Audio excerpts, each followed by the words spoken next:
الحمدللہ الحمدللہ وسلام علی عبادہ الذین اصطفیٰ خصوصاً علی سید الرسل و خاتم الانبیاء وعلی آلہ الاتقیاء و اصحاب الاسفیاء اما بعد فاعوذ باللہ من الشیطان الرجیم بسم اللہ الرحمن الرحیم کنتم خیر امت اخرجت للناس صدق اللہ مولانا العظیم۔ حضرات،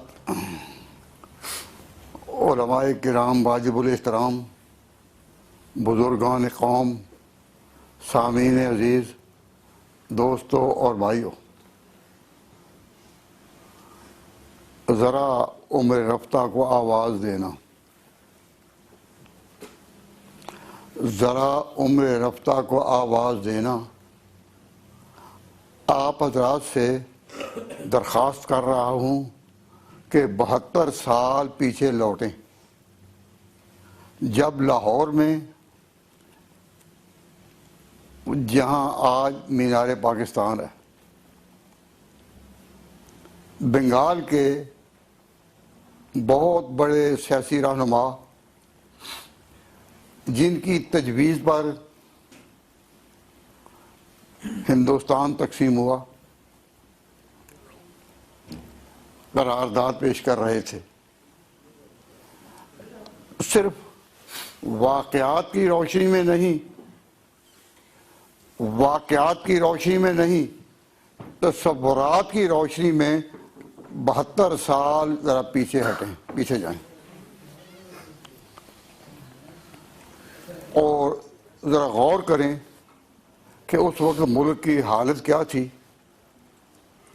اور اس سے پہلے اس وقت کا بھی تصور ذہن میں رکھیں کہ جب مسلمانوں کے قافلے نئے سرے سے پہلی دفعہ ہندوستان اترے تھے اور گنگا اور جمنا کے کناروں پر وضو کیا کرتے تھے اور خدا کے نام کی آوازیں اور اذانیں دی جاتی تھی، تو یہ ملک مجموعی طور پر کن کا تھا؟ یہ ملک مجموعی طور پر ہندوؤں کا تھا، اور پورے ملک کا نام تھا ہندوستان، کہ ہندوؤں کی بستی کہ جہاں وہی آباد ہے۔ ہندوستان کہا ہی اس لیے جاتا تھا کہ یہ ایک ہندوؤں کا ملک تھا، ہندوؤں کی آبادی تھی، اور مسلمان باہر سے آئے۔ یہاں یہ بات بھی پیش نظر رہے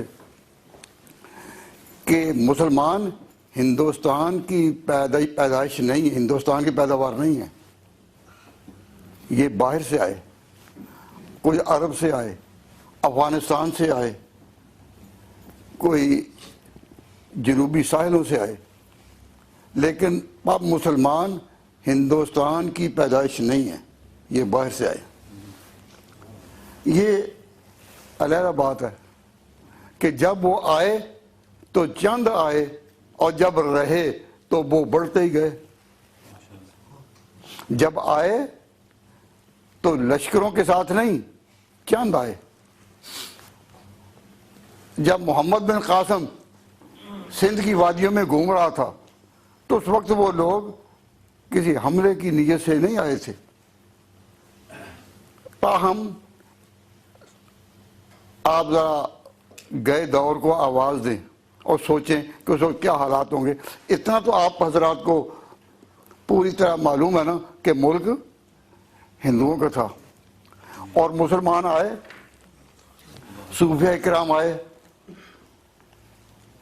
یہ صحیح ہے کہ سلطان محمود غزنوی وہ تو ایک فاتح کے طور پر داخل دیار ہند ہوا، لیکن شیخ معین الدین چشتی اجمیری یا علی حجویری، یہ حضرات تو اس ارادے سے نہیں آئے نا. یہ تھوڑا سا یہ ایک مسئلہ بھی یاد رکھیں کہ جب لوگ پوچھتے ہیں کہ ہندوستان میں اسلام کیسے آیا، تو آسان جواب ہے کہ صوفیہ کرام کی آمد سے. صوفیہ کرام جب یہاں آئے اور انہوں نے لوگوں کے دلوں میں خدا کی محبت کی گرمی اتاری، ان کی ایسی توجہ اور تاثیر تھی کہ خدا کی محبت کی گرمی ان کے ساتھ آنے والوں میں اترتی گئی، اور آہستہ آہستہ اسلام اترتا گیا اور مسلمان ہوتے گئے. تو جو پوچھتے ہیں کہ جی ہندوستان میں اسلام کی پہلی تبلیغ کس طرح سے ہوئی، تو صوفیہ کرام، اہل ولایت اور اہل طریقت کی محنتوں سے. جس طرح آج جن بستیوں میں اسلام کی دعوت نہیں پہنچی، ہم لوگ اسلام کی دعوت لے کر جاتے ہیں، تو اس زمانے میں ابتدائی دور میں ہندوستان میں اسلام کے نام پر جماعتیں وہ کس طرح آئیں. کوئی معین الدین اجمیری کے ساتھ، بابا یہ باغ کے جو فرید بن گنج شکر ہیں ان کے ساتھ، حضرت علی حجویری کے ساتھ. تو یہ آتے فرق کیا ہے کہ ہم جہاں جاتے ہیں اسلام کی تعلیم، ہم وہاں پھیرا ڈالتے ہیں، اور صوفیہ کرام ڈیرا ڈالتے تھے. آج تبلیغ میں مختلف جگہوں پر جانے سے ہمارا تعارف ہوتا ہے کیا کہ ہم نے پھیرا ڈالا، لیکن اللہ تعالیٰ ان اولیاء کرام پر رحمت کے پھول برسائے جو پھیرا نہیں ڈیرا ڈالتے تھے، بیٹھ ہی گئے، اور ایسے بیٹھے کہ ہندو قوم کی جڑوں میں بیٹھ گئے، اور اسی ملک سے مسلمانوں کی آبادی بڑھتی چلی گئی. تو ایک بات یاد رکھیں کہ ہندوستان پر مسلمانوں نے حکومت کب کی؟ جب وہ 15% تھے. 100 میں 15، یہ کوئی نسبت ہے؟ پرسنٹیج کے لحاظ سے، گنتی کے لحاظ سے، آبادی کے لحاظ سے، تعداد کے لحاظ سے یہ کچھ ہے؟ تو 15% مسلمانوں نے ہندوستان پر اس طرح قبضہ کیا، آپس میں لڑتے بھی رہے، خاندانوں پر خاندان بدلتے بھی رہے، کبھی خلجی خاندان، کبھی تغلق خاندان، کبھی پٹھان آ گئے، کبھی سوری خاندان آ گیا، کبھی فلاں قوم میں کتنے آ گئے. تو مسلمان آپس میں لڑتے بھی رہے اور بدلتے بھی رہے، لیکن ایسے قدم مسلمانوں نے ڈالے کہ آپس میں تو لڑتے رہے لیکن ہندو کو برسرگزار نہیں آنے دیا. تو آپ سوچتے ہیں کہ یہ کیسے انہوں نے کیا ہوگا کہ 15% ہیں، لیکن ہندوستان کے ہندوؤں کے دلوں میں اس طرح گھر کر گئے کہ ان کو کبھی اٹھنے کی ہمت ہی نہیں ہوئی. میں جو بات کہہ رہا ہوں آپ کا دل تصدیق کر رہا ہے یا نہیں؟ زبان سے تو میں تصدیق کا لہجہ سن رہا ہوں، لیکن آپ کہیں کہ آپ کا دل تصدیق کر رہے ہیں کہ ہم نے 15% جو تھے ہم نے ہندو کو اٹھنے دیا؟ خاندانوں پر خاندان بدلے پر حکومت. اور انگریزوں نے بھی جب حکومت مسلمانوں سے لی تو ایک تاجر کے لبادہ میں آئے، مقابلے میں آتے کبھی نہ آ سکتے، تاجر کے لباس میں آئے. تو جو قوم اتنی بڑی آبادی پر چھا گئی اور ان کے کئی خاندان بدلے پر حکومت ان کی رہی. یہ بات آپ میں جو کہہ رہا ہوں کوئی مشکل تو نہیں؟ آپ کا دل تصدیق کر رہے ہیں تاریخ واقعہ. اب یہاں ماشاءاللہ بڑے پڑھے لکھے دوست بیٹھے ہیں، میں انہیں بھی کہی وہی دو پہلا لفظ میں نے کہا کہ عمر رفتہ کو آواز دو، ذرا پیچھے لوٹو، اس سوال کا جواب دو کہ 15% آبادی کس طرح سارے ہندوستان پر چھا گئی.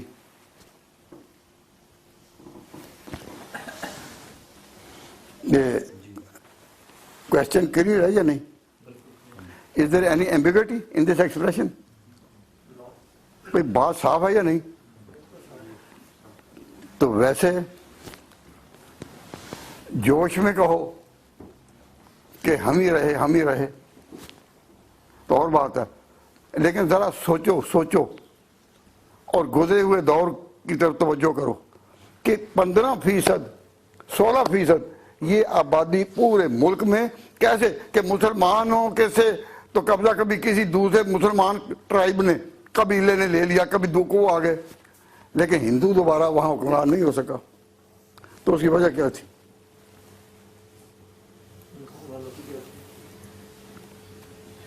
کبھی یہ نوجوان مسلم تدبر بھی کیا تو نے؟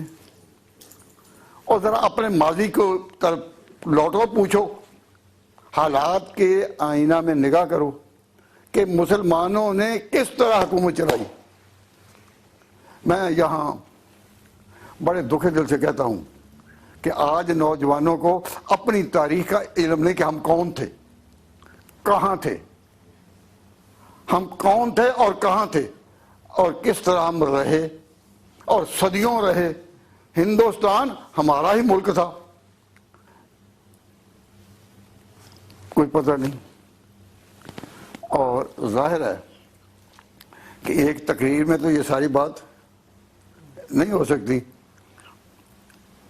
میں تو بیان بھی کروں تو الحمدللہ اب بھی خدا نے اتنی ہمت دی ہے کہ اب یہ شروع کر کے عشاء کی نماز کے بعد فجر تک میں بول سکتا ہوں،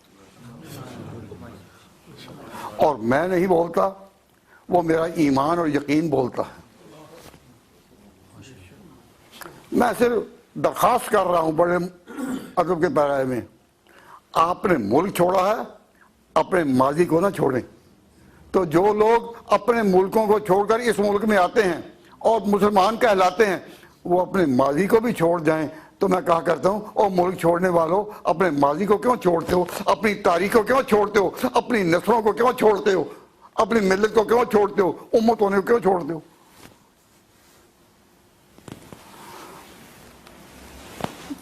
تو اب بات یہ ہے کہ مختصر بات کرتے ہوئے تو میں بعض باتیں اشارتاً کہوں گا۔ مسلمانوں نے بڑا ایک ہیلا کیا کہ ہندوستان میں داخل ہوتے ہی زبان بدل دی۔ زبان تھے کتنے؟ 15%، اور ان کی زبان بدل دی۔ اس وقت جو بولی جاتی پنڈتوں کے ماحول میں تو سنسکرت بولی جاتی، اور عام بولی جاتی تو ہندی بولی جاتی۔ سنسکرت کا کیا معنی ہوتا ہے؟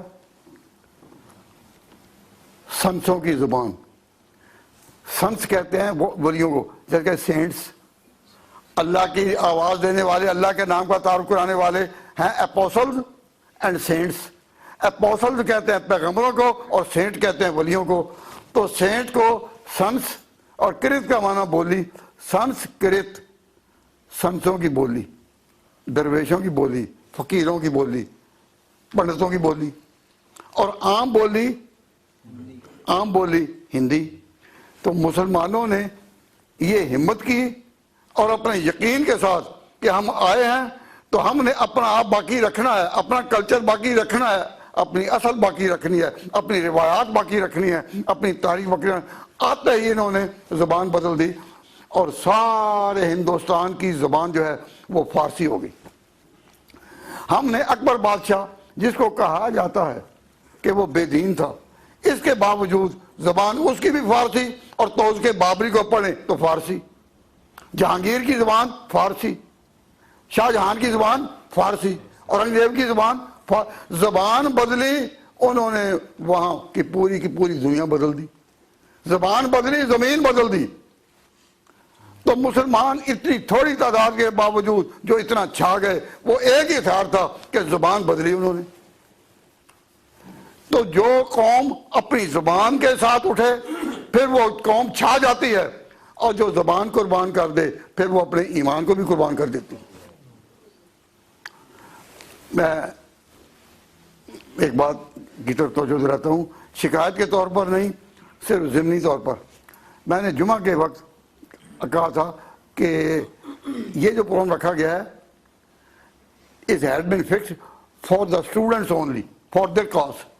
اسٹوڈنٹس کو اس طرح متوجہ کرنے کے لیے کہ تمہارا ماضی کیا ہے، اپنی عمر رفتہ کو آواز دو، ہم رکھیں۔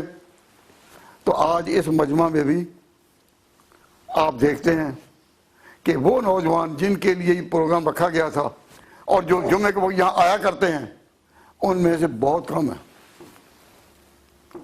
وجہ اس کی یہ کہ مانے نہ مانے، وہ اپنی اصل سے زیادہ اپنی اصل جو ہے، بنیاد جو ہے، روایات جو ہیں اور ماضی، اس سے بیزار ہے تقریباً۔ جو ہیں الحمدللہ دے آر ویلکمڈ، اور ہم کہتے ہیں اے اللہ ان کے آنے کو قبول فرما، ان کی آواز کو دور تک پہنچا، ان کو باقی اسٹوڈنٹس پر اثر انداز ہونے کے مواقع فراہم کر۔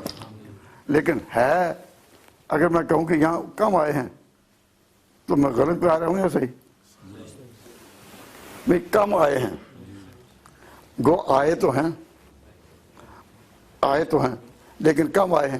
تو یہ آہستہ آہستہ یہ کم ہوتے جا رہے۔ تو جن لوگوں نے اس بات کو نہیں سمجھا کہ انقلاب آتا ہے زبان کی بنا پر، ہماری زبان جو تھی وہ قرآن کی زبان کے بہت قریب تھی۔ قرآن کے جو الفابیٹ ہیں، الف با تا ثا، وہی ہیں ہماری زبان کے۔ اور یہاں مسلمان اپنے ملکوں سے تو مسلمان آئے، لیکن یہاں آ کر انہوں نے کہا ہمیں اپنے ماضی سے نفرت ہے۔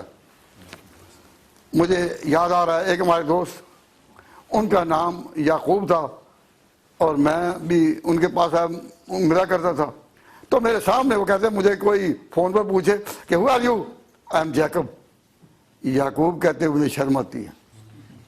یعقوب پیغمبر سے نسبت ہو جائے تو مجھے شرم آتی ہے۔ تو تم کون ہو؟ Mister Jacob. اور جس کا نام ہے محمد یوسف، وہ کہتا ہے مسٹر جوزف۔ چمک سورج میں کیا باقی رہے گی، چمک سورج میں کیا باقی رہے گی اگر بیزار ہو اپنی کرن سے۔ سورج کا امتیاز اس کی کرنوں پر ہے، اس کی روشن شعاؤں پر ہے۔ تو سورج کی کیا عزت رہے گی، چمک سورج میں کیا باقی رہے گی اگر بیزار ہو اپنی کرن سے۔ یہ نکتہ میں نے سیکھا بوالحسن سے کہ جاں مرتی نہیں مرگے بدن سے، کہ جاں مرتی نہیں مرگے بدن سے، چمک سورج میں کیا باقی رہے گی اگر بیزار ہو اپنی کرن سے۔ یہاں نوجوان جو آئے تو چند بیوقوفوں نے ان کو آتے ہی کہا کہ تم اپنے کلچر کو چھوڑ کر اسی کلچر میں گم ہو جاؤ۔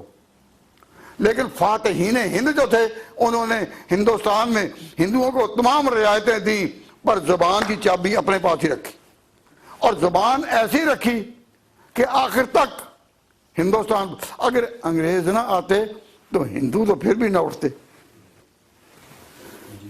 انگریز آ کر انہوں نے مسلمانوں سے حکومت لی، لیکن ہندو تو اٹھ نہیں سکتے تھے۔ تو زبان بڑی تھی۔ تو میں بات آپ سے یہ کہنا چاہتا تھا کہ اس طرح جو ہندوستان کے ہندو مسلمان ہوئے تو ہوئے متفرق طور پر، کوئی پنجاب میں ہو گئے، کوئی بنگال میں ہو گئے، کوئی سندھ آسام میں ہو گئے، کوئی دکن کے ساحل پر ہوئے۔ تو وہ جو تھے وہ متفرق تھے یا اکٹھے تھے؟ مسلمان تو ہوئے سارے، وہ متفرق تھے یا اکٹھے تھے؟ متفرق اپنی جگہ۔ قائد اعظم کو خواب آیا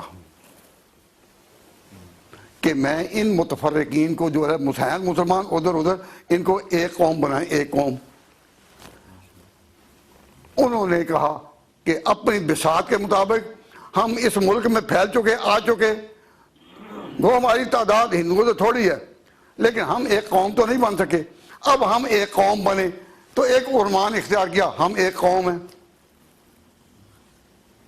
میں قائد اعظم نے یہ جو سوچی بری تھی اچھی، کہ ہمیں ایک قوم بننا چاہیے۔ تو قوم کس طرح بنتی ہے؟ پہلے جب زبان ایک ہو، تہذیب ایک ہو، اور منزل ایک ہو، اور مذہب ایک ہو، مذہب ایک ہو۔ تو ہمارا کیا حال تھا؟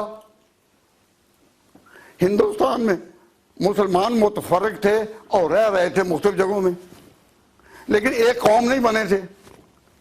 تو قائد اعظم نے جب کہا کہ مسلمان ایک قوم ہے اور دعوت دی کہ ایک قوم بنو، تو مجھے یاد ہے ہم نے وہ دور دیکھا ہے، اور پاکستان بننے کے بعد قائد اعظم نے جو پہلی تقریر کی تھی میں نے خود سنی تھی، سننے والوں میں تھا۔ میں کیا کہہ رہا تھا، سوال کیا تھا کہ قائد اعظم نے کہا کہ کسی طرح یہ ایک قوم بنے، تو قوم بننے کے لیے انہوں نے اس وقت کہا، اور یہ بات میں مسجد میں کہہ رہا ہوں، صحیح کہہ رہا ہوں، پوری ذمہ داری پر کہہ رہا ہوں، غلط نہیں، اور کئی لوگوں کے ذہن میں یہ کھٹکا گزرے گا کہ شاید میں غلط بیان کر رہا ہوں، جو بات اگلی کہنے لگا ہوں۔ یقین کریں ذمہ دار ہوں، اس وقت کے اخبارات اس بات کی شہادت دیں گے اور تاریخ اس کا انکار نہیں کر سکتی۔ کہہ دوں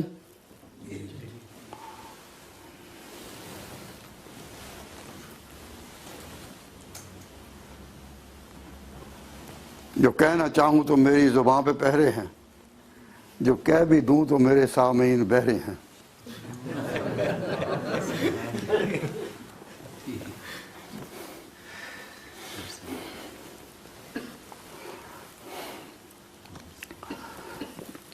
میں توجہ اس طرف دلا رہا تھا کہ قائد اعظم نے اعلان کیا as president of Pakistan, president of India Muslim league, India Muslim league کا سب سے بڑا لیڈر کون؟ قائد اعظم۔ انہوں نے اس لحاظ سے اعلان کیا، ابھی پاکستان بنا نہیں، کہ پورے ہندوستان کہ مختلف علاقوں میں رہنے والے مسلمان جب اپنی آئیڈینٹی شو کریں اور پوچھا جائے کہ تمہاری زبان کیا ہے، تو میں نے خود اس کو سنا اور میرے یادداشت اس کو محفوظ کر لیا۔ تو قائد اعظم نے کہا ہم نے ملک بنانا ہے، مسلمانوں کو ایک قوم بنانا ہے، تو سب کا جواب ایک ہی ہو، ہماری قومی زبان جو ہے، سرکاری زبان پاکستان جو بنے گا اس کی زبان اردو ہوگی۔ اور آپ میری بات کی تصدیق کریں، ذمہ داری سے کہتا ہوں، بنگال کے بنگالیوں نے کہا ہماری زبان اردو ہے، گجرات کے گجراتیوں نے، ان گجراتیوں میں ایک قائد اعظم خود بھی تھے، نسل کے اعتبار سے وہ وہیں کے تھے، انہوں نے کہا ہماری زبان اردو ہے۔ پنجاب والوں نے تو کہنا ہی تھا، یہ اقبال کی وادی تھی، تو سب نے کہا ہماری زبان اردو ہے، اور ہم پڑھتے تھے حیران ہوتے تھے کہ یہ سارے ملک میں جہاں مسلمان ہیں وہ اردو کہہ رہے ہیں، اب بنگالی اور سندھی کس طرح اردو سمجھتے ہوں گے؟ تو قائد اعظم کا جواب ہوتا تھا جب ایک قوم بنانا ہے تو ایک زبان پر آنا ہے، تمہاری جو علاقائی زبانیں ہیں وہ زبانیں نہیں، these are dialects and there is fundamental difference between dialect and language۔ Language بڑا اونچا لفظ ہے اور ڈائلیکٹ علاقہ ہے، تم سندھی ہے یہ ڈائلیکٹ ہے، پنجابی ڈائلیکٹ ہے، پشتو ڈائلیکٹ ہے، بنگالی ڈائلیکٹ ہے، قومی زبان ہماری اردو ہے۔ تو سب نے کہا، اس کا منشا تھا کہ ایک قوم بنانی ہے، وہ بھی کوئی قوم ہے کہ جس کی ایک زبان نہ ہو، مرکزی زبان قومی زبان ایک ہے۔ تو اب پاکستان میں جو پہلا بگاڑ پیدا ہوا وہ کس پر ہوا؟ زبان پر ہی۔ میں اس کا ذکر نہیں کرتا، لیکن پہلا بگاڑ جو پیدا ہوا وہ زبان پر ہی۔ تو قائد اعظم کا یہ مجھے قوم، تو قوم کس طرح بنتی ہے؟ بولو، جب زبان ایک ہو، اور ہم ایک زبان بنا نہ سکے۔ یہاں ملک میں جب آئے تو کتنے مسلمان تھے جو کہ انگریزی، انگلش انگلش انگلش انگلش۔ بھائی جہاں کاروبار کرنا ہے، مارکیٹ میں جانا ہے تو انگلش بولو، اسکولوں میں انگلش بولو، انگلش سیکھو، لیکن اپنی زبان کو محفوظ رکھو۔ جب بھی کہا اپنی زبان کو محفوظ رکھو تو بات لوگوں کو سمجھ نہ آ سکی۔ اور میں نے جنوبی افریقہ میں پرانے مسلمانوں کو روتے دیکھا کہ ہم آج سے 50-60 سال پہلے جب افریقہ میں آئے تھے تو ہم نے اپنی زبان ساتھ نہ لائے انگریزی۔ نتیجہ کیا ہوا کہ اب تک افریقہ ایک مسلم کنٹری کے طور پر ابھر نہیں سکا۔ مسلمان بڑی تعداد میں ہیں، ان کی بڑی خدمات ہیں، لیکن ایز مسلم کنٹری وہ کہیں ابھر نہیں سکے۔ قائد اعظم کی بصیرت تھی، تو ایک قوم کب بنتی ہے؟ جب زبان ایک ہو اور آگے منزل بھی ایک ہو۔ منزل کیا ایک ہے؟ کہ ہمارا عقیدہ ہے قرآن، اور قرآن کی زبان وہ ہے کہ اردو کے الفابیٹ اور اس کے ایک ہیں، ہم نے ان کے ذریعے سے آگے جانا ہے، تو ہماری منزل ایک ہے نا۔ تو جس نے اپنی منزل میں قرآن کو نہیں رکھنا وہ ایک قوم ہے۔ تو قائد اعظم نے آواز دی۔ ایک بات کہتا ہوں، میری باتوں کو برا تو نہیں بنا رہے، اگر کوئی سختی بات میرے منہ سے نکل جائے تو مجھے معاف کر دینا۔ کیوں؟ میں اس عمر سے گزر رہا ہوں جس میں بات کہنی تو آتی ہے، بنانی نہیں آتی۔ بات بنانے کی عمر ہم پیچھے چھوڑ آئے۔ We left a land of controversy there۔ پوری وہ لینڈ آف کنٹروورسی جہاں کی کنٹروورسی چل سکتی ہے، ہم اس زمین کو چھوڑ چکے، ہم حرص و ہوا کو چھوڑ چکے، اس نگری سے منہ موڑ چکے۔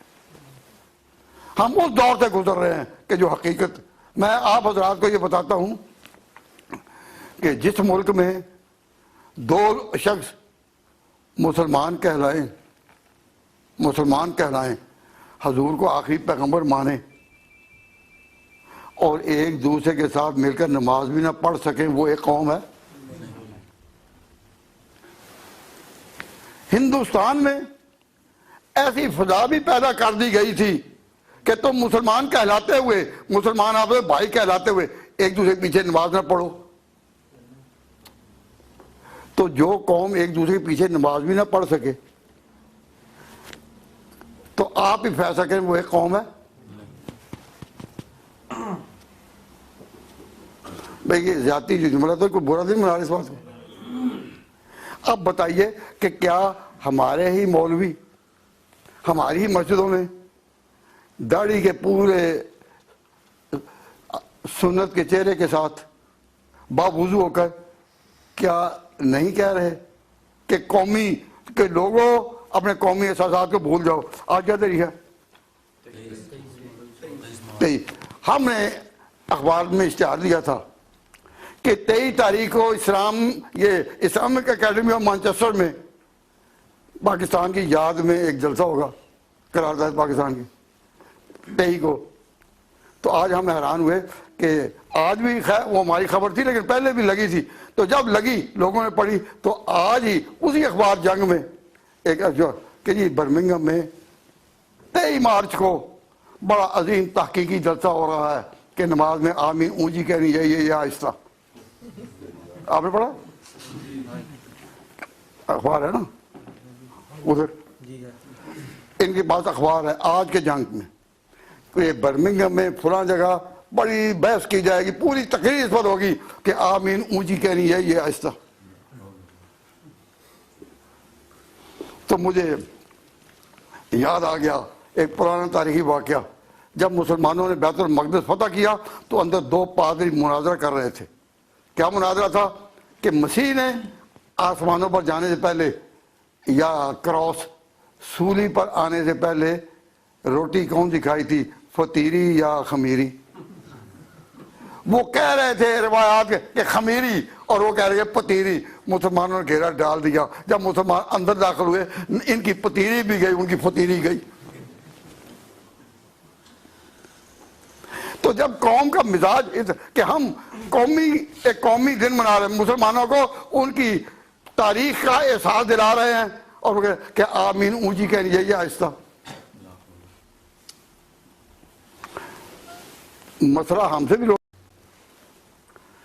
لیکن ہم کہتے ہیں بھئی جن مسئلوں میں پہلی صدیوں میں اختلاف رہا ان کو سمجھو پرمیسبل، یعنی دونوں طریقے ٹھیک ٹھاک، تھوڑا بہت فرق ہے کوئی بات۔ تو قوم کو ایک دوسرے قریب کرنا، نشہ پہ لا کے گرانا تو سب کو آتا ہے، مزہ تو تب ہے کہ گرتوں کو تھام لے سکی۔ یعنی لوگوں کو جوڑنا چاہیے یا تو اس ملک میں آج برمنگھم میں جو اس وقت جلسہ ہو رہا ہے، اور بڑے اس میں سنت کے شہدائی کہ آج فیصلہ ہوگا، 1400 سال میں تو فیصلہ نہیں ہو سکا، تو آج ہو جائے گا۔ بھئی یہ اختلاف آج کا ہے، مولوی صاحب بتائیں آج کا ہے یا پہلے چلا آ رہا ہے؟ پرانا چلا رہا ہے. تو اب تک تو یہ ہو نہیں سکا, تو آج برمنگھم میں ہوگا. اور کتنے نادان وہ ہیں جو مان لیتے ہیں کہ ہاں ہوگا.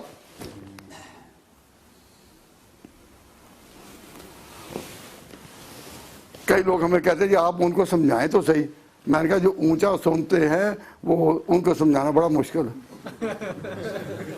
بھائی جو اونچا سنتے ہیں ان کو کوئی بات سنانی آسان ہے؟ تو جو منہ سے کہیں کہ ہم اونچا ہی سنتے ہیں. میں بتا یہ رہا ہوں کہ جب مسلمان ایک دوسرے کے پیچھے نماز پڑھنے کو تیار نہیں تو ایک قوم ہے. اس کا احساس بالکل تڑپا کس کے؟ قائد اعظم کے. قائد اعظم نے ایک ہی بات کہی کہ مسلمانوں تم ایک قوم ہو. اتنی اسی میں آ گئی تمہاری ایک زبان ہو, ایک تہذیب ہو, ایک منزل ہو, ایک کتاب ہو, ایک دین ہو. قائد اعظم نے کوئی گناہ کی بات تو نہیں کی نا کہ تم ایک قوم ہو. تو ایک قوم میں اگر وہ لوگ ہیں کہ جو اب باقاعدہ طور پر اپنے امتیاز کے ساتھ with clear distinction of their faith وہ کہتے ہیں ہماری ان کے پیچھے نماز نہیں, کے پیچھے نماز نہیں. تو قائد اعظم نے جب کہا تم ایک قوم ہو تو قائد اعظم کیا فرقہ بندی کا عقیدہ رکھتے تھے یا ایک قوم کا؟ بتاؤ. قائد اعظم فرقہ بندی کا عقیدہ رکھتے تھے یا ایک قوم کا؟ تو جب ایک قوم کا تھا تو قائد اعظم کا فیصلہ کیا ہے؟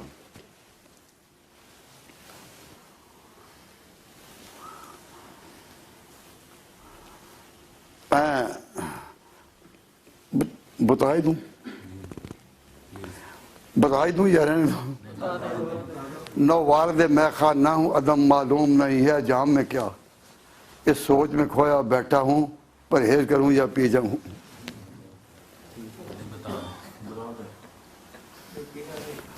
توجہ اس طرف دلا رہا ہوں کہ قائد اعظم نے اس میں کیا سوچا. انہوں نے جب مسلمانوں کو دیکھا کہ آپس میں مسلمان کہلاتے ہیں تو یہ بھائی بھائی نہیں, ایک دوسرے کے پیچھے نماز نہیں, اور ایسے غلط الزامات کے ساتھ وہ کافر وہ کافر وہ کافر, امت کو مار ڈالا کافر بنا بنا کر. مسجدوں سے آوازیں اٹھے کافر کافر کافر. تو یہ لوگ اسلام کے لیے, اسلامی روایات کے لیے, روشن تاریخ کے لیے, مسلمانوں کی وحدت کے لیے ایک مستقل مصیبت ہے. تو قائد اعظم نے ان کو تو یہ نہیں کہا, لیکن کیا کہ مسلمانوں کو ایک کرنے کے لیے مسلمان ایک قوم ہے. تو قائد اعظم کی جو سوچ ہے اس نے کیا سوچا تھا؟ بتاؤں پرہیز کروں یا پی جاؤں؟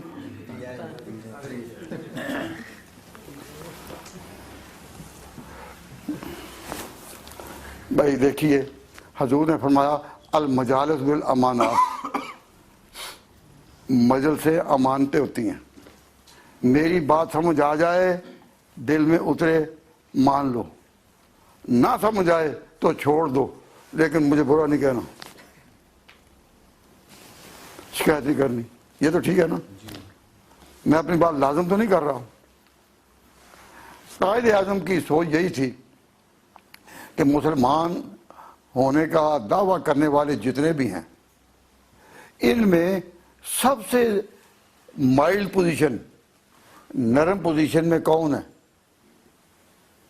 جن میں دوسروں کے لیے پذیرائی کے نقطے موجود ہیں. تو قائد اعظم کا اپنا نتیجہ یہ تھا کہ وہ صرف اور صرف دیوبند ہے.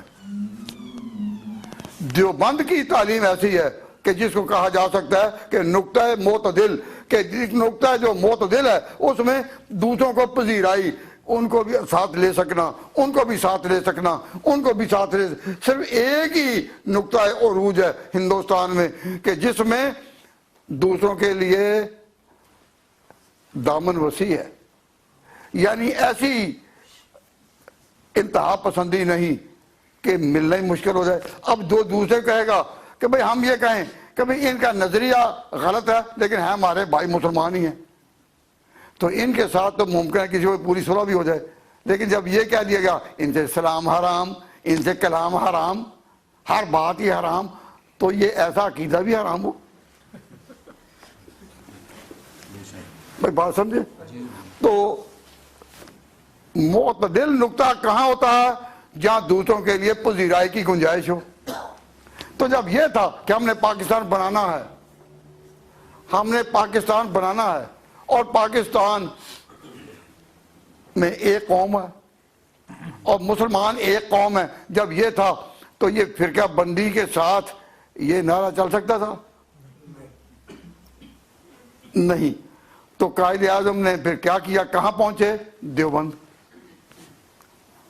دیوبند میں ایک بہت بڑے محدث تھے، آپ نے نام سنا ہوگا، شیخ الاسلام علامہ شبیر احمد عثمانی، ان کو ساتھ لیا اور پھر مسلم لیگ کی تحریک میں اتنا جوش آیا، مسلم لیگ کی تحریک میں تازہ خون بھر دیا۔ آپ کو پتہ نہیں، جس وقت پاکستان بنا تو ہندوستان میں ایک صوبہ جس کو کہتے تھے شمال مغربی سرحدی صوبہ، ہاں، جس کو آپ صوبہ سرحد کہتے تھے، اس صوبے میں حکومت کن کی تھی؟ اس میں حکومت تھی خان برادر عبدالغفار خان اور ان کے بھائی، ان لوگوں کی حکومت تھی، اور یہ کانگریس میں تھے۔ اور پاکستان کے اس مغربی طرف میں اگر ایک پورا صوبہ ہی انڈیا لے جائے تو پاکستان کسی صورت میں بھی بن سکتا تھا؟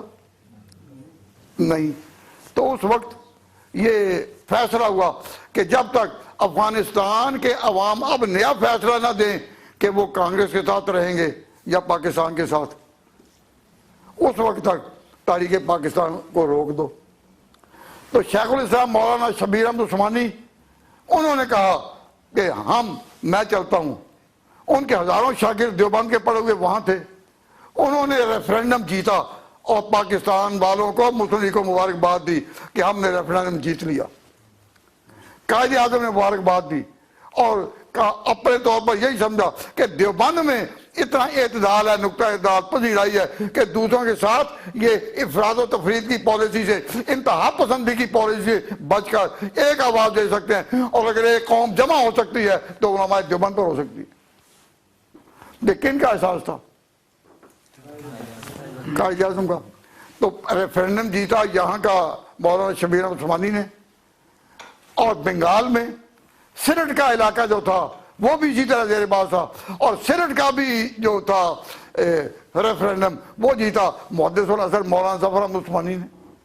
علماء دیوبند نے یہاں بھی وہاں بھی ریفرینڈم جیت کر عملی طور پر قربانی دے کر اور عملی طور پر اس کے ثمرات دکھا کر بتا دیا کہ پاکستان بنے گا بنے گا بنے گا، اور ایک قوم کا بنے گا، اس میں وہ آواز نہیں ہوگی، اس کے پیچھے نماز جائز نہیں ہے۔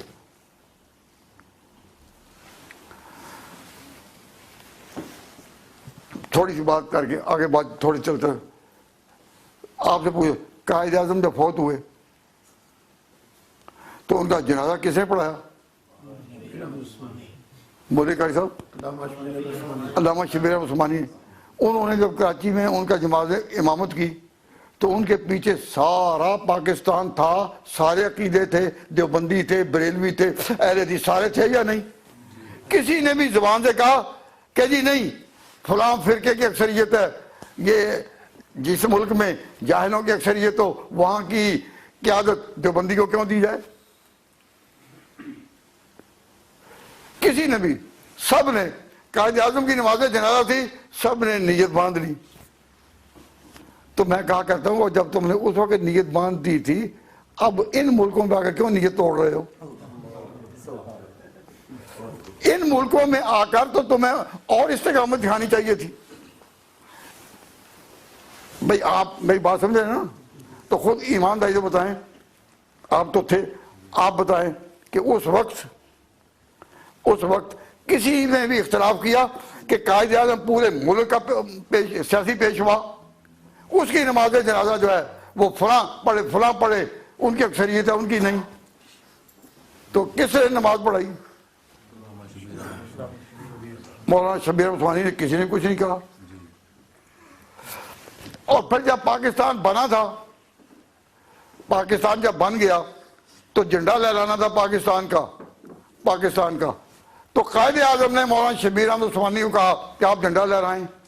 انہوں نے کہا آپ مسلم لیگ کے پریزیڈنٹ ہیں, آل انڈیا مسلم لیگ کے آپ پریزیڈنٹ ہیں, تو آپ لہرائیں. تو قائد اعظم نے بڑا انصاف کا جواب دیا, کہا نہیں مولانا یہ آپ کا حق ہے. تو قائد اعظم نے جملہ بولا نا, آپ کا حق ہے, وہ کیوں آپ سمجھیں حق کا کیا مطلب. تھوڑی سی اس میں کوشش تو کرتا ہوں 5 منٹ میں یہ بات ہو جائے تاکہ میری بات آگے چل سکے, لیکن اگر 5 کی بجائے 6 یا 7 منٹ ہو جائیں تو اتنی تو مجھے رعایت دینا. میں توجہ یہ اس طرف دلا رہا تھا کہ صرف 5-6 منٹ کی بات ہے. پاکستان بنا تھا 2 لہروں میں, 2 لہریں اٹھی, یا اس طرح پاکستان کی تحریک کا جو سائیکل چلا اس کے پہیے تھے 2. سائیکل میں پہیے کتنے ہوتے ہیں؟ 2. تو جب یہ تحریک چلی کہ پاکستان بننا چاہیے تو اس تحریک کے پہیے تھے 2. آپ مانیں گے ایک پہیہ یہ تھا کہ پاکستان کا مطلب کیا, لا الہ الا اللہ, اور دوسرا مطلب یہ تھا, دوسرا پہیہ یہ تھا کہ لا الہ الا اللہ کہنے والوں ملک میں اپنا حصہ علیحدہ مانگو. تو جب پاکستان کی تحریک اٹھی اس سائیکل کے پہیے کتنے تھے؟ 2.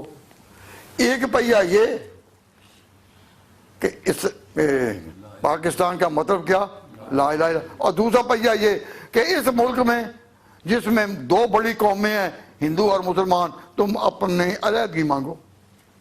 اسے پاکستان بنانا. ان 2 پہیوں میں کوئی اختلاف ہے؟ اختلاف تو نہیں. لیکن یہ مسلم لیگ نے تو یہ کیا کہ تم علیحدہ حصہ مانگو, لیکن یہ جذبہ کہ پاکستان کا مطلب کیا, لا الہ الا اللہ, یہ سرکاری لوگوں نے, انگریزی تعلیم یافتہ لوگوں نے, سیکولر ایجوکیشن کے حاملین نے, وکلاء نے اور ججوں نے باقی رکھا یا مولویوں نے؟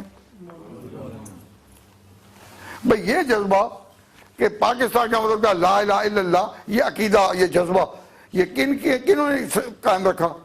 جب انگریز ہندوستان میں آئے اور انہوں نے اپنی تعلیم کے چراغ جلائے تو علماء بڑے بڑے تھے, انہوں نے کہا کہ مسجدوں میں جھاڑو پھیر کر تمہیں مسجد کو بچانے کی زندگی مل سکے تو ان پڑھ کہلا لینا, لیکن جھاڑو پھیر کر بھی تم ایمان کو اور مسجدوں کو باقی رکھے, اس کو نہیں چھوڑنا. عزت وہ ہے جو اللہ کے ہاں ہو. تو بڑے بڑے محدثین شیخ الحدیث انہوں نے کہا ہمارا نام رکھو مؤذن, ہمارا نام رکھو مسجد کا خادم, ہم یہاں جھاڑو دینے والے, لیکن مسجدیں قائم رہیں گی. تو مسجدیں قائم رہیں, انہوں نے ہر طرح کے تانے برداشت کیے اور ان کا نام رکھا گیا کہ مولوی نہیں ملا ہیں. جب کبھی کوئی دن آئے تو ملا کو بدنام کرنا. رمضان تے شبراتاں آئیاں تے ملا ٹھڈ بدائے, اور عام دیہاتی لوگ یہ پڑھ پڑھ کر ہنستے تھے, اور مولوی کو اتنا بدنام کیا جاتا تھا کہ یہ ہے ہی اسی طرح. لیکن ان علماء کو اللہ تعالیٰ جائے خیر دے کہ انہوں نے ہر ذلت برداشت کی, ہر تانا برداشت کیا, ہر غربت برداشت کی, لیکن یہ نام اللہ اور رسول کا, نام ایمان اور مسلمان کا انہوں نے باقی رکھا. تو یہ ایمان کا نام باقی رکھنے والے, سعودیں برداشت کرنے والے, تقریبیں برداشت کرنے والے, لیکن اسلام رہے, اسلام رہے, اسلام رہے, یہ کون تھے؟ اور کہہ دو نہیں کہنے سے کہتے ہیں تو علماء, لیکن کہنے کو جی نہیں چاہتا. تو میں ایسا ہی کہہ دوں. یہ آواز باقی کنہوں نے رکھی؟ علماء نے. اور انہوں نے مسلم نے کیا کیا, کسی جگہ خاک کا ڈھیر تھا, خاک کا ڈھیر تھا, اور اس میں کہیں کہیں معلوم ہوتا تھا اندر چنگاریاں بھی ہیں, آگ بجھی نہیں, لیکن اوپر سے معلوم ہوتا تھا آگ بجھ گئی. تو کسی دانا نے اگر کہا بھائی ذرا پنکھا ہلاؤ, اوپر رکھو کاغذ اور پنکھا ہلاؤ, اگر کاغذ کو آگ لگ جائے تو معلوم ہوا کہ آگ اندر ہے. تو جو اس طرح خاک کے نیچے چنگاریاں دبی ہوئی ہوں ان کو دوبارہ روشن کر دے اور آگ سامنے آ جائے تو اس کا ہیلا کارگر ہو گیا. لیکن چنگاری کنہوں نے باقی رکھی؟ تو قائد اعظم کا احساس تھا کہ ہم جب کہتے ہیں کہ علیحدہ ملک بنے تو ہم تو اپنے پنکھے کے زور سے چنگاریوں کے نیچے سے جو آگ شعلہ زن ہے ہم اس کو روشن کر کے آگے بڑھنا چاہتے ہیں. لیکن جنہوں نے یہ آگ قائم رکھی صعوبتیں برداشت کر کے وہ کون تھے؟ علماء ربانیین، جن کی پوری تاریخ 1857 کے نیچے دفن ہو چکی تھی. وہ علماء اگر نہ ہوتے اور یہ جذبہ مسلمانوں کا نہ ہوتا، اسلام کا پاکستان کا مطلب کیا، لا الہ الا اللہ، تو مسلم لیگ کچھ کر سکتی تھی؟ قائد اعظم انصاف پسند تھے، انہوں نے لڑائی لڑی بطور وکیل کے. لیکن جب پاکستان بن گیا تو اسے مولانا شبیر احمد عثمانی کو خود مولانا یہ آپ کا حق ہے، یہ سمجھو کیا کہا، حق ہے. اور میں کہتا ہوں اور کوئی مسلم لیگ کا لیڈر ہوتا تو اتنی کھل کر بات نہ کہتا، اس کا یہ آپ کا حق ہے. پھر مولانا نے یہاں جھنڈا لہرایا، کہاں؟ کہو کراچی میں. کہاں؟ کراچی میں لہرایا. اور ان کو جھنڈا کس نے دیا؟ قائد اعظم نے. تو قائد اعظم کوئی بیوقوف تو نہیں تھے، ان کو پتا تھا کہ دیوبند ایک ایسا نظریہ ہے کہ یہ دوبارہ سارے ہندوستان کے مسلمانوں کو ایک قوم بنا سکے گا. وہ لوگ کبھی قوم نہیں بنا سکے کہ یہ کافر ان کے پیچھے نماز نہیں. مکہ مدینہ بھی جاؤ وہاں پیچھے نماز نہ پڑھو، علیحدہ نماز پڑھو. تو پاکستان کی تحریک کو اگر سائیکل کہیں تو دو پہیے تھے. ایک پہیہ یہ کہ ملک کو ہم نے علیحدہ کرنا ہے اپنا، ہم ایک بڑی قوم ہے ہندوستان میں، ہم اپنا علیحدہ خطہ مانگتے ہیں. اور دوسرا پہیہ یہ تھا پاکستان کا مطلب کیا، لا الہ. تو پاکستان کا مطلب کیا، اس کے علم بردار تھے علماء. اور پنکھا ہلا کر چنگاری کو روشن کرنا، ماحول جگمگا جائے، اس کے لیے محنت کرنا، یہ کام تھا قائد اعظم کا مسلم لیگ کا. تو دونوں کی محنت سے جب پاکستان بنا تو جو لوگ کہتے ہیں جی علماء پاکستان کے مخالف تھے، نہیں، وہ یہ نعرہ کہ پاکستان کا مطلب کیا، لا الہ، یہ باقی رکھا تو علماء نہیں تھا. تو قائد اعظم نے کہا کہ یہ حق ہے. تو جھنڈا کس نے لہرایا؟ بولو نام لو نا. علامہ شبیر احمد عثمانی نے. اور ایک اور بھی پاکستان تھا، اس کو ان دنوں کہتے تھے مشرقی پاکستان. وہاں جھنڈا لہرایا محدث العصر مولانا ظفر احمد عثمانی نے. اور یہ بھی قائد اعظم کا فیصلہ تھا. اس وقت کسی نے کہا کہ اگر کراچی میں دیوبند کا بڑا جھنڈا لہرا رہا ہے تو ڈھاکہ میں بریلی کا جو بڑا ہے وہ لہرائے. اگر کوئی کہے تو پاکستان کا جواب صاف ہوتا، قائد اعظم کا جواب صاف ہوتا، میں نے پاکستان فرقہ بندی کے لیے نہیں بلایا. پاکستان ایک قوم ہے، مسلمان ایک قوم ہے، ایک دین ہے. ہم نے اگر وہی علیحدہ خطے باقی رکھنے تو پاکستان بنانے کا فائدہ کیا؟ تو ڈھاکے میں جھنڈا لہرانے کی سعادت کن کو حاصل ہوئی؟ کہو دیوبند کو. بھائی ڈھاکہ میں جھنڈا لہرانے کی سعادت دیوبند کو حاصل ہوئی، کراچی میں ان کو حاصل ہوئی. تو اس سے پتہ چلا کہ قائد اعظم کے نزدیک جو پاکستان میں ایک قوم تھے تو ان کا نظریہ تھا کہ پاکستان کا عقیدہ سرکاری سطح پر، دین سرکاری سطح پر دیوبند کا ہوگا. اگر ایران کا پورا ملک کہتا ہے کہ ہمارے سرکاری طور پر ہم شیعہ اسٹیٹ ہیں تو قائد اعظم نے اپنے عمل سے بتا دیا کہ ان کے نزدیک صرف دیوبند ہے کہ جو سارے ہندوستان کے مسلمانوں کو ایک قوم کے طور پر لے کر چلے تو سارے ان کے سائے میں چل سکتے ہیں. کئی لوگ سوال کرتے ہیں، ہم سے پوچھتے ہیں کہ جو لوگ آج بھی لاہور میں ہیں اور اپنے آپ کو وہ کہتے ہیں ہم ہندوستان میں اہل سنت والجماعت کے اور احناف کے ہم وارث ہیں، ہم حزب الاحناف ہیں، تو ہم سے کئی لوگ پوچھتے ہیں کہ جب پاکستان بن رہا تھا اس وقت وہ کیا کہتے تھے علماء؟ میں نے کہا ہم ان کو برا نہیں کہتے اور نہ دل چاہتا ہے، لیکن چونکہ تم نے سوال کر دیا ہے تو پھر اس سوال کا جواب دینے کے لیے ہم مجبور ہیں. اس وقت وہ فتوے دے رہے تھے کہ مسلم لیگ کو چندہ دینا حرام ہے. یہ فتوے میرے پاس موجود ہیں. وہ مخالفت کر رہے تھے. تو دیوبند والوں میں اعتدال تھا. صرف دیوبند ایک طبقہ تھا جو اپنے آپ کو دیوبندی نہیں کہتا تھا. ایک طبقہ تھا جو اپنے آپ کو دیوبندی نہیں کہتا تھا. ان کے پیشوا سیالکوٹ کا ضلع سیالکوٹ میں، تحصیل علی پور میں جناب پیر جماعت رضا صاحب ان کے مذہبی رہنما تھے، اور وہ لوگ دیوبندی نہیں تھے، لیکن انہوں نے پاکستان کا اس وقت ساتھ دیا. تو ساتھ کس طرح دیا؟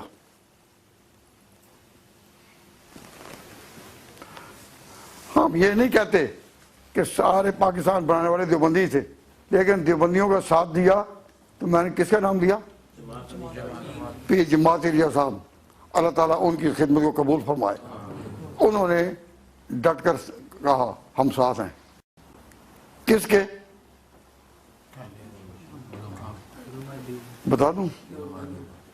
پیر جماعت رضا صاحب نے لاہور میں ایک بڑے جلسہ میں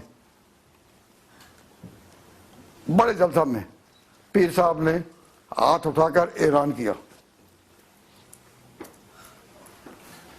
میں تو بات کہہ دوں گا، آپ شاید اس کو پھر برداشت نہ کر سکیں اور سب کہیں کہ کچھ اس کے پس کچھ اختلاف ہوگا. تو میں کہتا ہوں، دل تو چاہتا ہے کہ بات کر دوں، لیکن پھر امید رکتی ہے. تو میں کہتا ہوں اس لیے مجھ کو تڑپنے کی تمنا کم ہے. اس لیے مجھ کو تڑپنے کی تمنا کم ہے. وسعت دل ہے بہت، وسعت صحرا کم ہے. وسعت دل ہے بہت، وسعت صحرا کم ہے. اس لیے مجھ کو تڑپنے کی تمنا کم ہے. سنا دوں؟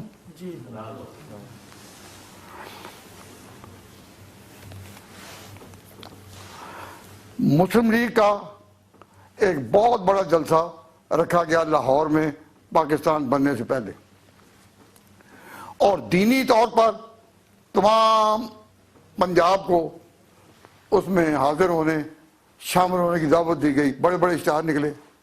قائد اعظم کی آواز تھی، سارے ملک میں پھیلی ہوئی تھی. تو بڑا جلسہ تھا. تو چونکہ دینی طور پر سارے لوگوں کو کس میں اکٹھا کیا گیا تھا، تو اس جلسے میں جو مہمان خصوصی تھے وہ دیوبند میں تھے اس وقت مولانا شبیر احمد عثمانی. تو مولانا شبیر احمد عثمانی یہ اس جلسے کے لیے وہاں تشریف لائے. ادھر قائد اعظم اور ان کے ساتھی معتقدین سارے پاکستان کے حامی اپنی جگہ بیٹھے تھے، اور پاکستان کے حامیوں میں پیر جماعت رضا بھی تھے علی پور کے. ان کو معلوم نہیں قائد اعظم نے اپروچ کی یا کس نے، وہ بھی اس میں تھے. تو مولانا شبیر احمد رحمۃ اللہ علیہ نے اپنی تقریر جب شروع کی اور کہا کہ میں جب دیوبند سے یہاں آنے لگا تو مجھے ایسے خطوط ملے کہ آپ اگر پنجاب میں گئے تو آپ کو شوٹ کر دیا جائے گا. تو مولانا نے کہا کہ دیوبند کو یہ اس پر ناز ہے کہ ہماری یہ خدمات پاکستان کے حق میں خدا قبول کر لے. 6 بڑے عہدیدار دیوبند کے وہ پاکستان کے ساتھ تھے. ایک حضرت مولانا مدنی، وہ اس نظریے کے خلاف تھے. اختلاف ہوتا ہی ہے. تو آپ کا خطرہ ہے. یہ دیوبند کے صدر محتمم تھے. مولانا حسین مدنی صدر مدرس تھے، شیخ الحدیث تھے. ان کا مجھے یہ جب انہوں نے کہا مجھے کہا کہ تمہیں خطرہ ہے، تو اس وقت جناب پیر جماعت صاحب اٹھ کھڑے ہوئے. پیر جماعت صاحب اٹھ کھڑے ہوئے. حضرت تقریر کر رہے ہیں، بڑے وہ ہیں اور عمر میں بڑے یہ پیر صاحب تھے، بہت بوڑھے.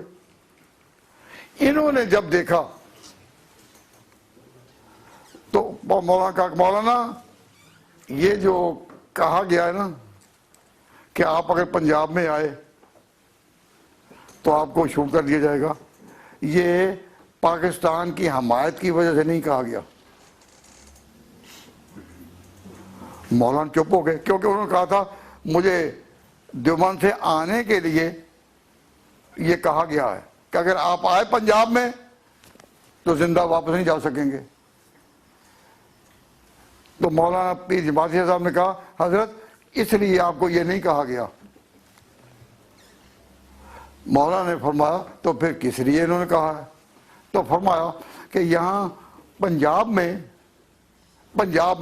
بہت سی جگہوں میں یہ بات چل رہی ہے کہ علماء دیوبند جو ہے نا یہ گستاخ اور بے ادب ہیں. پیغمبروں اور اولیاء کا ادب و احترام وہ نہیں کرتے جو کرنا چاہیے. تو یہ پروپیگنڈا ہے. تو مولانا نے کہا اچھا اب بیٹھے میں اپنا بیان کرتا ہوں, میں اپنا عقیدہ بیان کرتا ہوں. تو مولانا شبیر احمد عثمانی نے اپنا عقیدہ رسالت کے بارے میں بیان کر دیا بہت شان اور عزت کے ساتھ, اور کہا کہ میرا اور میرے اساتذہ کا جو اپنے وقت کے علم کے امین ہیں بڑے بڑے, میرا اور میرے اساتذہ کا یہی ایک عقیدہ ہے, اور جو حضور کی شان میں ذرا سی بے ادبی کا کوئی بات کہہ دے تو وہ ہمارے نزدیک مسلمان نہیں. یہ میرا عقیدہ ہے. یہ کس نے کہا؟ مولانا شبیر احمد صاحب عثمانی نے. اور جب یہ کہا کہ میرا یہ عقیدہ ہے تو مولانا چپ ہو گئے. تو پیر صاحب اٹھے, لوگوں آج کے بعد میرا اختلاف مولانا سے دیوبند سے ختم ہو گیا ہے. انہوں نے یہ عقیدہ بیان کر دیا ہے اور میں اس عقیدے سے پوری موافقت کرتا ہوں, اب ہم بھائی ہیں. یہ کہہ کہ دو مولانا کو پیر صاحب چمٹ گئے اور گلے لگا لیا. اس وقت قائد اعظم کی روح جو تھی وہ بڑی خوش تھی کہ مسلمان ایک ہو جائے, پاکستان ایک قوم ہے, ایک بن کر رہیں گے. آج کے بعد یہ جو دیوبندی بریلوی کا نظام ہے یہ ختم ہو گیا. پیر جماعتی کا مقام جو ہے وہ عوام میں مولانا احمد رضا خان کے مقام سے بہت آگے تھا, بہت عزت تھی خاص طور پر پنجاب میں. انہوں نے جب کہا کہ ہمارا اختلاف ختم ہے اور گلے لگا لیا, تو چاہیے تھا کہ یہ قصہ ختم ہو جاتا ہے, ایک قوم جو بننا ہے. اب آپ میں سے ایک آدمی سوال کرتا ہے ہم سے, کیا سوال کہ جی یہ آپ نے جو کہا ہے واقعہ, اس واقعہ کو تو ہو گئے نا 75 سال کے قریب, 75 سال کے قریب یہ واقعہ ہو گیا, اس کا ثبوت کیا ہے؟ پوچھیں گے یا نہیں؟ جی پوچھیں گے. ہاں جی پوچھیں گے نا. تو میں نے اگر اب آپ پوچھیں تو اس میں 2-3 منٹ لیٹ ہو جائیں ہم تو پھر برا نہ کہنا چاہیے نماز کا وقت ہو گیا, کیونکہ آپ نے پوچھا ہے, آپ نے پوچھا ہے. تو میں آپ سے یہ بتاتا ہوں, دھیان سے سن لو, دھیان سے سن لو, پوری ذمہ داری سے کہتا ہوں, اب بھی اور پھر بھی یاد رکھیں کہ یاد رکھیں گے نا کہ پیر جماعت رضا صاحب کے پوتے سید اختر حسین, ان کے گرینڈ سن سید اختر حسین نے اپنے دادا کی سیرت پر ایک کتاب لکھی ہے جس کا نام ہے کہ سیرت امیر ملت. کس نے لکھی ہے؟ پیر جماعت علی شاہ صاحب کے پوتے نے اختر حسین نے اپنے دادا کی یاد میں ایک کتاب لکھی. کیا نام؟ سیرت امیر ملت. اس میں انہوں نے یہ سارا واقعہ خود اسی طرح لکھا ہے, اور میں پڑھ کر سنا دیتا ہوں آپ کو. میں نے وہیں سے یہ حوالہ جو لیا ہے, اور اب بھی ہمیشہ کے لیے اس بات کا ذمہ دار ہوں. بات انہی کی ہے لیکن میں ذمہ داری سے کہہ رہا ہوں, انہی کے مطلب بھی کہہ رہا ہوں. زبان میری ہے, بات ان کی, زبان میری ہے, بات ان کی. انہی کی محفل سنوارتا ہوں, چراغ میرا ہے, رات ان کی.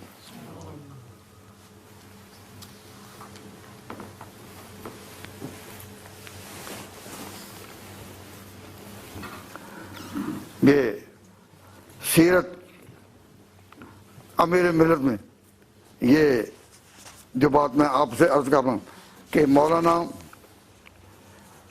سیرت امیر ملت کا صفحہ 673 بھی اور صفحہ 146 بھی، یہ واقعہ سارا کہ جناب قبلہ عالم پیر جماعت علیہ صاحب کھڑے ہو گئے اور آپ نے علامہ شبیر احمد عثمانی کو گلے لگایا اور فرمایا آپ میرے بھائی ہیں۔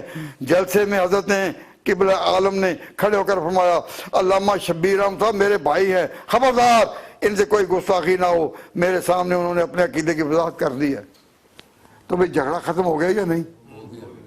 اور جو لوگ اب بھی کہتے ہیں، حالانکہ انگلینڈ میں آنے کے بعد تو چاہیے تھا کہ وہ اختلافات ختم کر دیتے، لیکن جن کا اختلاف اس درجے میں ہو کہ وہ قوم کو ایک قوم نہ ماننے کو تیار ہوں، تو قائد اعظم نے پاکستان کی بنا اسی پر رکھی تھی کہ مسلمان ایک قوم ہے۔ ایک قوم ہو جن کی زبان ایک ہو، جن کی منزل ایک ہو، جن کا رخ ایک ہو، جن کا عقیدہ ایک ہو، جن کی نماز ایک دوسرے کے پیچھے ہو سکے، اور جو کہے کہ مکہ مدینہ میں جاؤ تو ان کے پیچھے نماز، تو وہ قوم کبھی ایک ہو سکتی ہے؟ تو قائد اعظم نے جو پاکستان بنایا تھا وہ اسی عزم سے بنایا تھا۔ اور شیر بنگال نے مینار پاکستان لاہور کی جگہ پر جو قرارداد پاس کی تھی بال اتفاق کہ سارے ہندوستان کے مسلمان اپنے لیے علیحدہ وطن مانگتے ہیں، تو جو قرارداد انہوں نے پاس کی تھی وہ اس لیے کی تھی کہ مسلمان ایک قوم ہے۔ اور اب ہندوستان میں جہاں ہندو ہی آبادی تھی، مسلمان ہر جگہ تھے لیکن منفرد تھے، آسام میں علیحدہ، بنگال میں علیحدہ، پنجاب میں علیحدہ۔ قائد اعظم نے کہا کہ ان کو ایک قوم بنانا ہے۔ جب ایک قوم بنانا ہے تو یہاں وہ لوگ نہیں رہ سکے جو دوسروں کو فرقہ بندی کے ساتھ اس طرح ردہ کریں، یہ کافر وہ کافر، یہ کافر وہ کافر۔ زبان اگر قائد اعظم بنگال کے مسلمانوں سے یہ کہلوا سکتے ہیں کہ ہماری قومی زبان اردو ہے، ہم ایک قوم ہیں، تو کیا فرقہ بندی کے بندھن ہم توڑ نہیں سکتے؟ میں آپ نوجوانوں سے جو یہاں ہیں بار بار کہتا ہوں کہ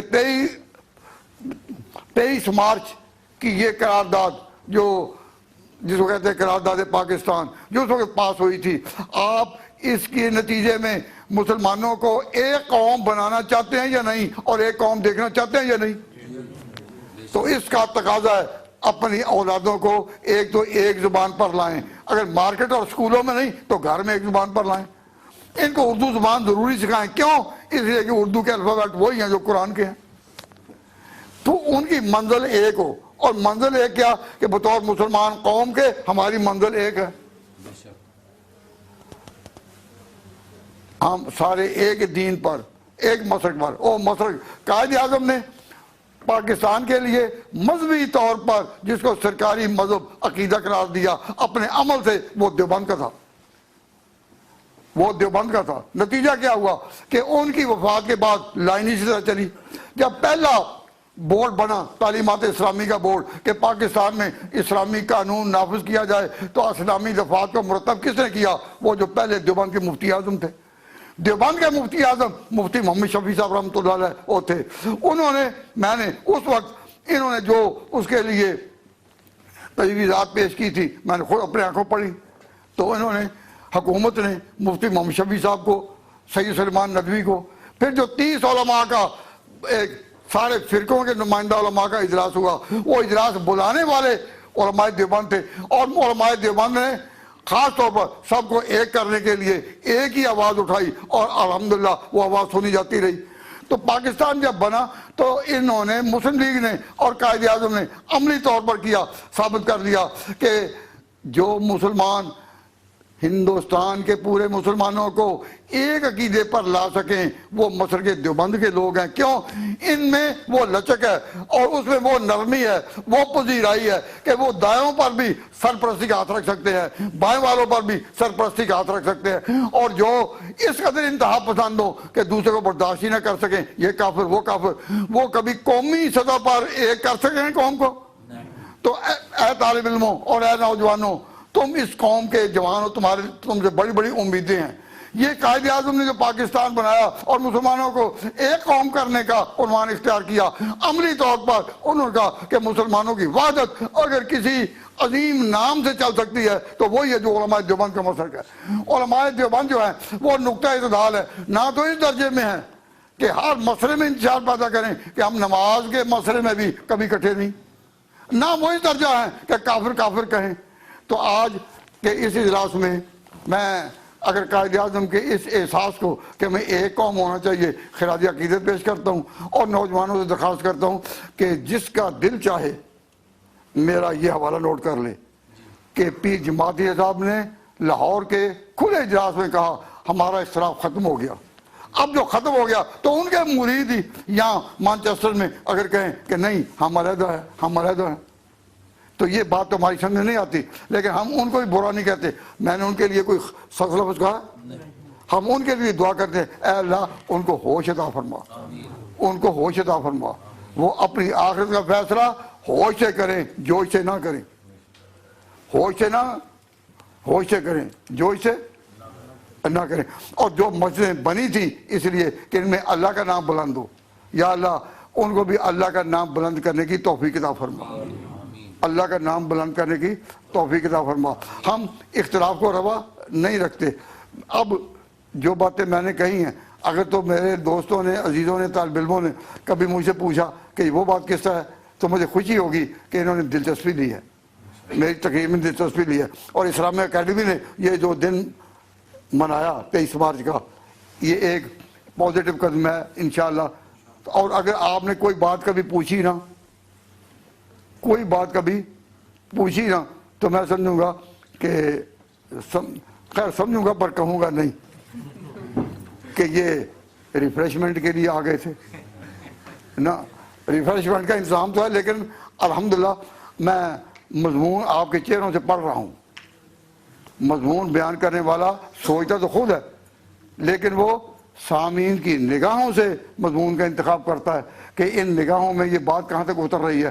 بحمداللہ تعالیٰ میں پورے اطمینان سے محسوس کرتا ہوں کہ آپ نے جس توجہ کے ساتھ میری باتیں سنی ہیں، معلوم ہوتا ہے کہ باتیں دل میں اتری ہیں۔ باتیں دل میں اتارنا ہمارا کام ہے، اور اس کو حقیقت بنانا خدا کا کام ہے۔ اے پروردگار تو ان معروضات کو قبول فرما، اور پاکستان والوں کو ایک قوم بنا، ایک بھائی بنا، ان کی منزل ایک ہو۔ اور یہ جو لوگ کفر کے فتوے لگاتے ہیں، اور کوئی ان کے میت اپنی کسی دوسرے عقیدے والوں کی، دیوبند والوں کی میت بھی واقع ہو جائے، اور وہ کہیں ہم اس کی نماز جنازہ خود پڑھانا چاہتے ہیں ہمارا امام، کہیں وہ بھی نہیں، تو تعصب کی انتہا ہے۔ اے اللہ ان کے تعصب کی آگ کو ٹھنڈا فرما دے۔ اے اللہ تو توفیق دے، تیرے ہاتھوں کوئی روکنے والا نہیں، تیرے ہاتھوں کوئی روکنے والا نہیں، اپنا کرم فرما۔ وما علینا الا البلاغ۔